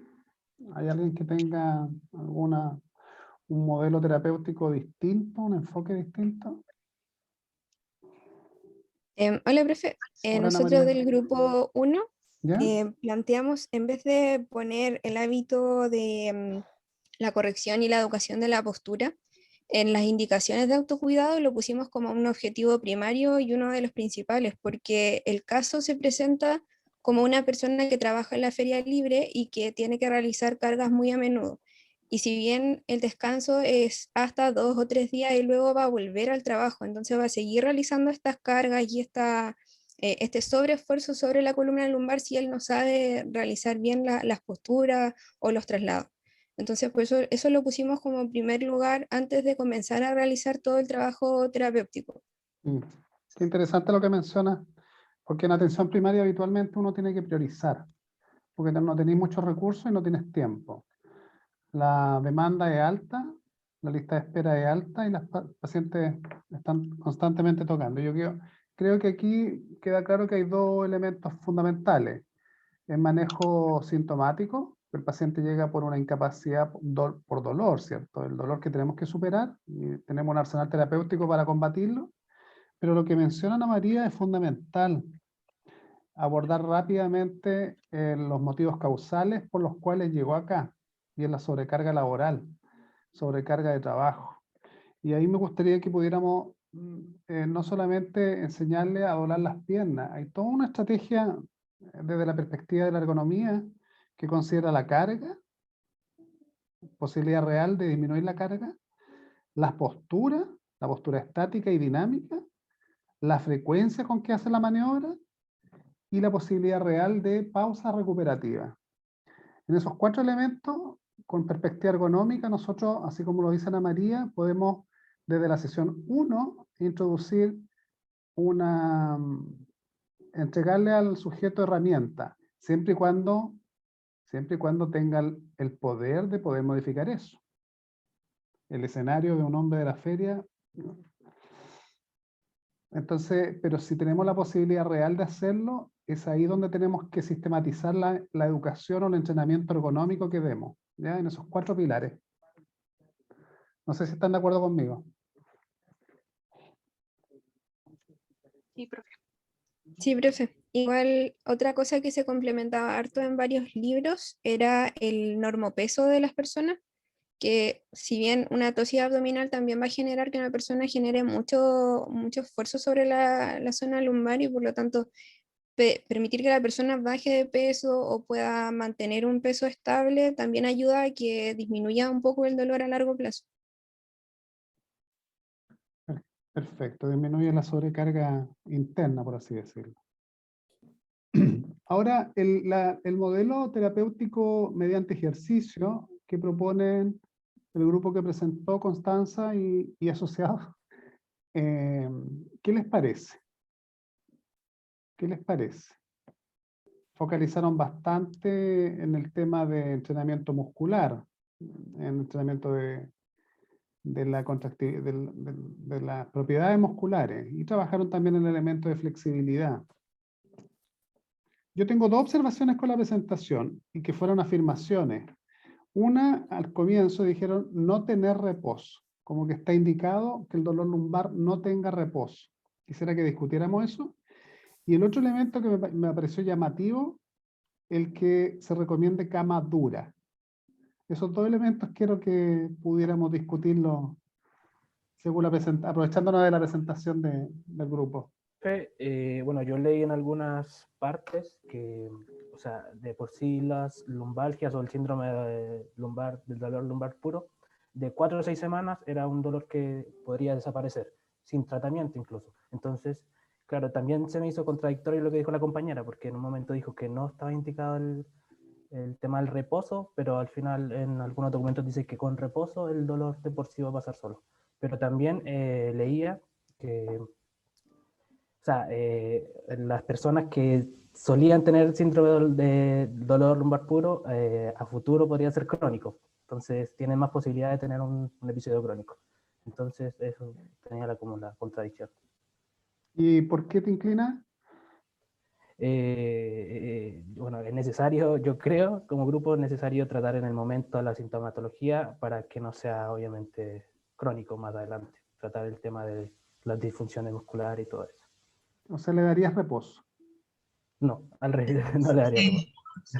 Con respecto a eso, ¿se escucha o no? Sí, yo sé, dale. Yo tomaría más que nada un reposo relativo, Perfecto, en donde pueda el paciente como descansar ciertas estructuras que a lo mejor están en estos momentos más como en un estado inflamatorio y todo, pero no necesariamente que eso sea que se extienda, sino que como dice el nombre, que sea relativo, o sea, no todo el tiempo que haga reposo, sino que igual tiene que ir haciendo actividades y todo, pero viendo los pros y los contras que le puedan estar afectando al paciente. Estamos de acuerdo. Este mensaje del no reposo proviene de la recomendación médica antiguamente, en el cual los pacientes con dolor lumbar había instrucciones de que se fueran a descansar en posición horizontal, hasta que desapareciera el dolor. Estamos hablando de hace más de una década atrás que estaba esa recomendación. Y en donde los resultados comparativos demostraron de que estos pacientes, por tener ese reposo prolongado, retrasaban más la recuperación espontánea, que alguien hizo referencia ahí. Por lo tanto, aquí hay un tema también de fisiología, de una adaptación fisiológica a la carga y a los esfuerzos, ¿ya? Por eso que tenemos estos cuadros de dolores musculoesqueléticos presentes en sujetos que recién están partiendo con actividades laborales pesadas, pero luego de cierto grado de entrenamiento en esta propiedad de plasticidad del cuerpo, hay cierta acomodación. Pero quedan algunos vicios, ¿ya? Quedan algunos vicios que hay que corregir, ¿ya?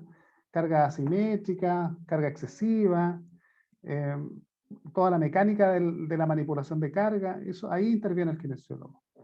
Pero insisto, el reposo, como dice la compañera, es un reposo relativo. Tenemos que, obviamente, minimizar el esfuerzo, minimizar todo lo que produjo el daño, darle reposo a esa musculatura que está contraída, ¿cierto? Y si hay algún foco inflamatorio, permitirle que se desinflame. Alguien puso ahí progresivo. ¿A qué te refieres? Que sea pausado, como decía la compañera, que agregando ejercicios terapéuticos, pero a la vez que vaya reposando el paciente en relación a la tolerancia del ejercicio que vaya realizando. Perfecto. Para que tenga una buena progresión. Yo me imagino que el plan terapéutico de ejercicio está enfocado a rehabilitar una zona lumbar que se ha visto deteriorada por mal uso de ella. Me imagino que iba con esa lógica, ¿cierto? El grupo que presentó. Claro. Ya. Y preparar una zona para que tolere mejor la carga o el trabajo. Ese es como el objetivo. Perfecto. Por lo tanto, no sé si hay algún, respecto al reposo, ¿alguien más quiere opinar? Nosotros, como mi grupo, el grupo 4, nos basamos básicamente en el módulo igual que teníamos, ¿Ya? donde decía un enunciado que era necesario implementar ejercicio activo tan pronto como fuera posible, para así evitar el desacondicionamiento y la pérdida de ron vertebral, que esto sucedía de manera muy rápida cuando el reposo era de mayor de 2 a 3 días. Perfecto. Este paciente era joven, ¿ah? ¿Cuánto tenía? ¿30 y tantos? No, 32. 42. Oye, ¿qué hay con esto de la cama dura? La cama Era sueca. una recomendación de un protocolo que encontramos, ¿De un qué? de un protocolo de derivación al kinesiólogo. Pero fue una traducción y fue traducido, porque en realidad no es cama dura, es cama plana. Era un protocolo de Coquimbo, Ya. del Ministerio de Salud de Servicio de ACONCA, que es de el 2013, junio de Ya. 2013, protocolo lumbago. Pero pareciera que la recomendación al paciente es más bien una cama plana, que no se deforme. Sobre todo viene esto de los antiguos somieres de malla que se deformaban completamente. Más ortopédicas. Claro. Y ahí viene todo el posicionamiento de la zona de extremidad inferior, un decúbito lateral, posición fetal, cojines entre medio de las rodillas o debajo de las rodillas, si está en decúbito supino, mantener la espalda lo más alineada posible, ¿ya? Evitar el decúbito prono por la hiperextensión, etcétera, una cantidad depende cada sujeto, ¿ya? Así que yo no sé, habría que darle un poquito más de vuelta a la cama dura, yo creo que es más plana. Esteban, ¿algún comentario? Sí, yo tengo una preocupación como general con esto, con el planteamiento del tratamiento, no del grupo, sino que me gustó, por ejemplo, ahí mencionaba algunos chicos el tema del ejercicio aeróbico. Mientras más rápido, o sea, no aeróbico, perdón, un tratamiento activo, mientras más temprano mejor. Si pudiésemos como enriquecer esta discusión en base a qué cosas haríamos en el tratamiento para hacerlo más activo. No sé, estimular un poquito ahí la participación del grupo. Hay harta gente presente aquí. O sea, este espacio está hecho para que nos cuenten desde su visión qué es lo que harían ustedes. Entonces, Nosotros, para me gustaría hacerlo escucharlo. de manera más activa, por ejemplo, en esta etapa inicial, en vez de tratar, por ejemplo, el dolor de manera ya sea con tenso o en otras cosas, nos basaríamos como en ejercicio terapéutico, que está demostrado que disminuye el dolor y que no es necesario como darle tanto énfasis con algo físico a disminuir este dolor, sino con ejercicios de movilidad, activo asistido, activo, los mismos estiramientos que van a ir dándole disminución al dolor y así poder progresando en el transcurso de la patología. Perfecto. Yo tenía, lo que pasa es que en un documento leí que era más efectivo, por ejemplo, el tema de la terapia manual en dolores agudos de lumbalgia que el tema del ejercicio terapéutico, que era como más enfocado a la parte más crónica, al dolor más crónico. No sé si, es que eso es como una duda que tenía. Quería ver si me la podían aclarar. Mira, es bien gris la evidencia al respecto, pero lo que pasa es que el enfoque de la terapia manual van a ser pocos los pacientes que se van a poder beneficiar solamente de un enfoque basado en terapia manual por sí sola. ¿Sí? No es que sea un mal elemento incluir, pero incluirlo de manera aislada, pensando que esa va a ser el grueso de tu terapia o lo que va a resolver el caso del paciente, yo creo que eso es lo que tenemos No, que ir quitando. en este caso era más en relación al objetivo del dolor. ¿Cuál era más eficiente en cuanto al dolor? Mira, así como los grandes exponentes hoy en día de la terapia manual ya no la defienden como desde el punto de vista biomecánico, sino que como a través de los mecanismos neurofisiológicos por los cuales funciona la terapia manual, como moduladores del dolor. Entonces, claro, si el enfoque está basado en la recuperación del dolor, es un súper buen elemento terapéutico incluir pensando en una modulación neurofisiológica, incluso con mecanismos de placebo. que no es que el placebo es como que el paciente cree que yo le estoy diciendo algo, sino que el placebo, esta creencia de que, o el tener una expectativa sobre una intervención que me van a hacer, desencadena ciertos procesos neurofisiológicos que finalmente modulan el dolor. ¿Ya? No es que lo quitan, pero sí ayudan a hacer una modulación de tipo descendente. Entonces sí, puede ser un buen elemento, y de hecho, por eso tú mencionabas ahí un detalle en dolor crónico, porque ustedes hablaban, por ejemplo, de la resolución espontánea en cierta ventana de tiempo, que esa era otra cosa que les quería proponer en la discusión.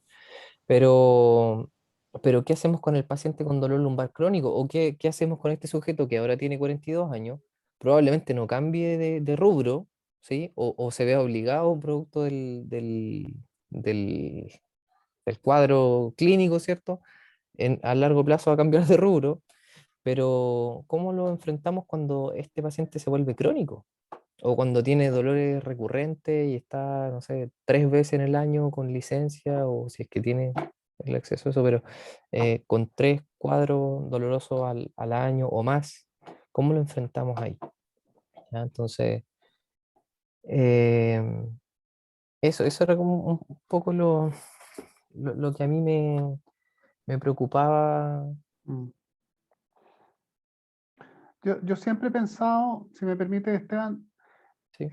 siempre he pensado que los dolores lumbares inespecíficos o puros, como le llamaron ustedes acá, para los kinesiólogos es una oportunidad. Miren, fíjate lo que voy a decir, es una oportunidad para realmente prevenir desenlaces no deseados. ¿A qué voy yo? Probablemente esto sea el, el alarma inicial de procesos que pudieran irse repitiendo en el tiempo, como menciona Esteban, ¿ya? Y que nosotros tengamos que abordarlo en esta lógica de disminuir los factores etiológicos, ¿cierto? Obviamente tratarlo desde el punto de vista sintomático, pero por sobre todo hacerle un entrenamiento a la zona para sobrellevar la actividad y que esto no lo vaya perjudicando más en el tiempo. ¿Me explico? En la lógica de atención primaria, esto responde bastante a hacer prevención primaria en procesos degenerativos, ¿cierto? En herniaciones de la columna, ¿ya? Entonces, en esa lógica, yo lo considero como una oportunidad en la cual nosotros podamos realmente frenar procesos. Cuando llega un paciente con este diagnóstico y no tiene un daño estructural todavía, es nuestra oportunidad para realmente ahí marcar la diferencia. Y cuando tenemos pacientes con otro perfil laboral, por ejemplo, en un ambiente más de estrés laboral o qué sé yo, lo que toma mucha relevancia ahí es el aspecto psicosocial, ¿ya? Porque lo hacen, a los sujetos hacen perpetuar más el fenómeno, ¿ya? Se ha demostrado, la evidencia dice de que el factor psicosocial del entorno laboral, por ejemplo, hace perpetuar más estos problemas. Y ahí obviamente tenemos que hacernos cargo de eso igual, ¿ya? Con todos esos fenómenos cognitivos conductuales y otros elementos que están más en boga hoy día, de hacer una reprogramación ahí en la tolerancia al dolor, ¿cierto? En el manejo, en el fenómeno del catastrofismo, etc. ¿Ya? Pero ese es otro perfil de paciente. Pero en el primero quiero insistir en eso, ¿ah? Creo que realmente podemos marcar la diferencia en un paciente y no tenerlo como un caso perdido. Ah, va a llegar con un lumbago y probablemente va a venir todos los años. Es el momento para poder nosotros demostrar que la terapia, y está demostrado, no tenemos por qué demostrarlo, usar la terapia física, el entrenamiento musculoesquelético para prevenir problemas mayores. No sé si me explico. ¿Están de acuerdo conmigo o no? Porque yo estoy... Profe, Yo sí. Denis. sí, como apegándome a su comentario, yo estoy de acuerdo con lo que usted dice, pero creo también que se podría sumar el tema de que el paciente hay que concientizarlo y que el paciente tenga, por decirlo, motivación al tratamiento y adherencia, porque sucede que está comprobado de que el ejercicio terapéutico en este caso es efectivo en estos casos, para que no llegue a una patología crónica, pero sucede que el paciente no se apega al tratamiento y si uno tampoco como diciéndole que a futuro va a tener otra patología, entonces como que igual va a depender del paciente y de cuánto nosotros le expliquemos el riesgo que va a conllevar a si no realiza ahora el ejercicio terapéutico, a consecuencia de lo que va a tener después. Sí, estoy de acuerdo contigo, Denis, pero ahí está en el modelo de salud que estamos ocupando. Este paciente viene no solamente por 10 sesiones, este paciente habitualmente los CEFAM tienen asignada una población. Un paciente que llegue ahí sienta que tú eres su kinesiólogo en forma permanente, así Claro. como él te viene a ver a ti, tú puedes ir a visitarlo, ¿ya? Y ahí visitarlo en su puesto de trabajo, visitarlo en su domicilio, dependiendo de la patología, etc. Ese es el modelo de salud familiar que Ingrid le hace tanto énfasis, ¿ya? Los pacientes forman parte de tus sujetos asignados para que tú te preocupes de ellos, de una población de riesgo al cual tú tienes que prestar atención con la estrategia que tú estimes conveniente. Porque claramente aquí no bastan 10 sesiones. ¿A eso es lo que usted se refiere con el tratamiento más psicosocial, profe? ¿Tratar de abarcarlo en la rehabilitación? Sí, lo que pasa es que en el ámbito laboral formal, porque este caballero trabaja en una feria, probablemente trabaja le pagan el día, pero en el ámbito formal de empleados que tienen un trabajo formal, ¿cierto? Con horario, con roles claros, con un sueldo. Ahí hay el entorno laboral, los aspectos organizacionales son sumamente influyentes. La exigencia psicológica, el apoyo de pares, la relación que tiene con su jefe, todos esos elementos en los problemas, desórdenes musculoesqueléticos, son determinantes en la cronificación, como decía Esteban. Y ahí tú tenés que intervenir. Sí, y desde el punto de vista de la terapia, esa oportunidad, yo me tomo eso que decía Claudio, no lo había escuchado así directamente de algún colega, pero esa oportunidad que se genera como de demostrar, ¿cierto?, que la terapia funciona, y ponerse el parche antes de la herida, po, porque si tú ese paciente lo ves como un ahora ya que le duele y que ya lo voy a ayudar a resolver ese problema, pero no estoy pensando a futuro en lo joven que es, en el tipo de trabajo que va a seguir teniendo, yo tengo que generar ahí la estrategia. Por ejemplo, ahí leía en el chat, decía con ejercicio aeróbico, de que el paciente, en la medida de lo posible, ¿cierto? Que adopte estrategias que sean saludables. Más allá o sea, obviamente está el tema de la alimentación, que lo tocamos en el caso anterior, pero por ejemplo, de el poder quizás ocupar un medio de transporte, ¿cierto? O el caminar más, pero algo que estimule cambios en los hábitos, ¿sí? Que puedan hacer de repente una pequeña diferencia en una nueva aparición de un cuadro, ya sea lumbar o de otra zona. Entonces yo creo que ahí tenemos que ir como tener clarito cuál es nuestro enfoque y cuáles son esas oportunidades, cómo poder aprovechar esas oportunidades para hacer los cambios en los pacientes. No como ya yo te voy a ayudar ahora y te voy a resolver tu problema y después a tu suerte lo que pase. ¿Sí? Enseñar, o sea, tener una pauta, darle una pauta de ejercicio a un paciente, no que sea de por vida, porque eso tampoco no tiene, ¿cómo se llama? No tiene como una visión de futuro entregar una pauta de, no sé, 10 ejercicios solamente, sino que eh, eh, enseñarle la importancia del ejercicio y mostrarse ahí como mostrarle opciones al paciente, si no te gusta el tipo de ejercicio con fuerza o algo más funcional o no sé, pero darle estrategia y darle oportunidades y opciones al paciente de elegir también, pero generar finalmente un cambio de hábito. Sí, ahí hay un trabajo que se hace en la relación profesional-paciente, que es la consejería, que básicamente tú le das consejos, le explicas lo que tiene, qué se puede esperar, qué no se puede esperar. Luego va introduciendo progresivamente el sistema de autocuidado. Esto es un diálogo permanente, pero en la antigüedad, porque voy a hablar así, en la antigüedad, uno se apoyaba en trípticos, dípticos, uno hacía su dibujito, le escribía, no se olvide este papelito, revíselo, péguenlo aquí, péguenlo. Pero actualmente, ¿quién no tiene un dispositivo electrónico? ¿Ya? ¿ah? Existen programas que uno puede estar constantemente generando alarma, ¿ya? Que se sienta el paciente que tiene a alguien que se está preocupando de él en el cuidado de su salud. Entonces yo también despierten ahí esa creatividad de cómo mantener esa adherencia que ha surgido bastante en la sesión de la tarde, cómo mantener la adherencia a los tratamientos y a las indicaciones que vemos, ¿ya? Y que sea un paciente que siente que está con un respaldo ahí de su CEFAM. ¿Algunos comentarios adicional, jóvenes? ¿Están todos durmiendo o no? Hasta aquí escucho los ronquidos. No, profe, estamos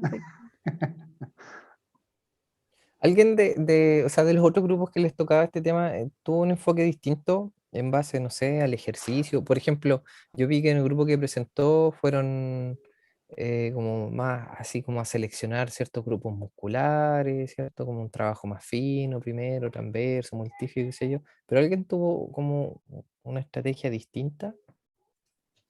Nuestro grupo profe igual fue parecido al que presentó, en donde trabajamos también harto la estilización del core, también Ya. trabajamos harto del transverso y estiramientos, pero nosotros también agregamos el estiramiento del psoas ilíaco porque también podría estar implicado en la hiperlordosis que tenía el paciente, pero normalmente fue como casi lo mismo, y también la disminución del dolor, que era como por lo que había llegado el paciente. También lo tratamos con ejercicio terapéutico, o sea, obviamente es para iniciar la sesión, para que tenga menos dolor, TENS, quizás termoterapia de calor, pero para disminuir el dolor de manera no momentánea, sino a largo plazo, con ejercicio terapéutico, ejercicio aeróbico, sin impacto lo colocamos nosotros, como el caminar, subir escalera, bici, y después también estabilización del core y estiramiento del psoas, del cuadrado lumbar también, que creíamos que podía estar acortado por la hiperlordosis.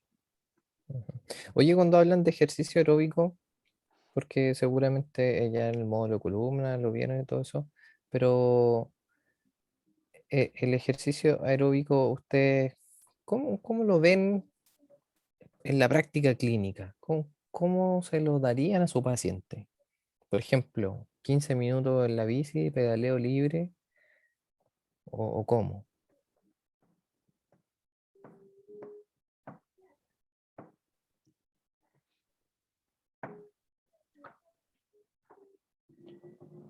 Por lo menos, profe, en la experiencia, cuando tengo la oportunidad de estar en el CAC, en el Centro Kinésico, y habían personas que tenían como varias dolores o lumbados mecánicos, venían con problemas lumbares, normalmente el inicio era de pedaleo libre, 10 minutos, y nosotros íbamos conversando, teniendo un diálogo con él, viendo si es que realmente lo que hacía el profe, como decía el profe Claudio, si es que había algún cambio o él notaba algún cambio en sus hábitos, pero era como un pedaleo libre, no había como mayor exigencia para comenzar.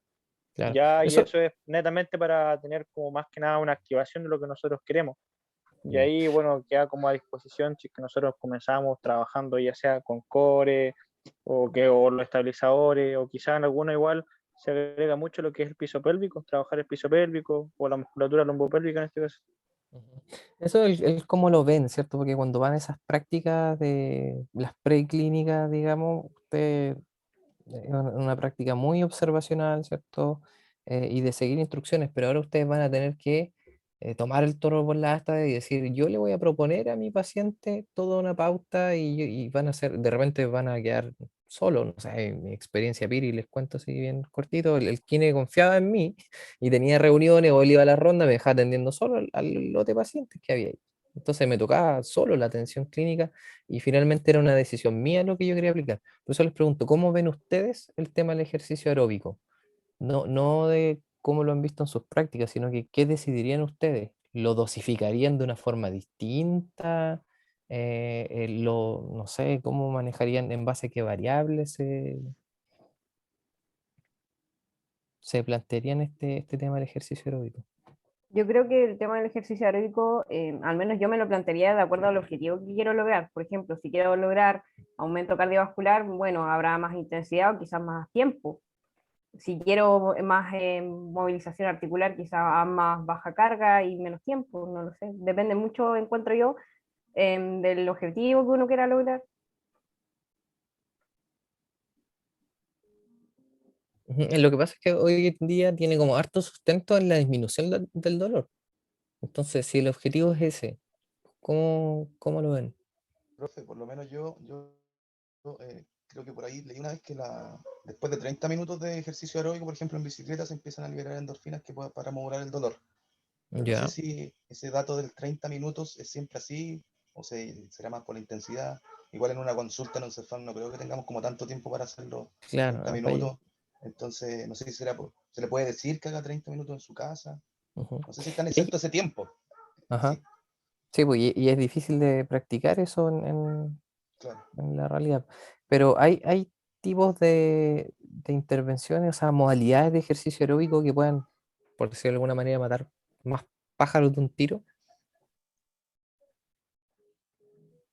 El HIIT, por ejemplo, he leído algo del HIIT o alguna modalidad. Por ejemplo, yo había leído, profe, igual que utilizaban harto el tema con carga. Trabajando en carga espacial en el paciente para tener un mayor gasto energético en ellos, o sea, en el menor tiempo posible, viendo que obviamente no tenemos como todo el tiempo que queramos para trabajar con ellos. Ya cuando dices con carga, ¿te seguís O refiriendo al sea, ejercicio aeróbico, por ejemplo, con por mancuernas, ejemplo, eso? no, por ejemplo, en el mismo tema de la bicicleta, Ah, agregar ya, un poco quizás más de peso, así obviamente, o sea, de resistencia, para ya. que se coloque más pesadita la bici. A medida, pues, o sea, partimos que quizás si tenemos 10 minutos, no sé, hacer 2 minutos pedaleo libre, e ir subiendo un poco como el cambio más pesado, para obviamente tener como lograr en menos tiempo lo que queremos con el paciente. Ya. ¿Alguna otra visión de O alguien que quiera sea, participar? lo otro igual podría ser, como siguiendo esto del entrenamiento de intervalos, manejarlo en base a si están los medios, puede ser con la frecuencia cardíaca, y en esos rangos ir manejando para una prescripción, y si no, podría ser como la escala de Borg, pero para tener un estimativo. Ah, ya, qué bueno que mencionaste eso, Sebastián. Y ahí, por ejemplo, ahí tienen indicadores para ir jugando con la intensidad del ejercicio. Yo creo que, por ejemplo, eso que decía Franco, claro, de repente es impracticable tener 30 minutos para buscar ese efecto fisiológico, pero se ha visto que de repente con otras modalidades de ejercicio aeróbico se pueden conseguir buenos resultados o los mismos efectos que con un ejercicio liviano de larga duración. Entonces, buscar ahí, o yo los insto a que busquen alternativas en las cuales se aproveche bien el tiempo y los recursos que están, porque es un aspecto que les decía Claudio, que no es limitado en primaria. Y lo otro que dijo Sebastián ahí, que se mencionó en el desarrollo del caso, el grupo que presentó, por ejemplo, trabajar en base a bajas cargas en la musculatura, pero habiendo tomado como criterio la RM. Entonces, bueno, no voy a hacer la pregunta porque la respuesta ya la dio Sebastián.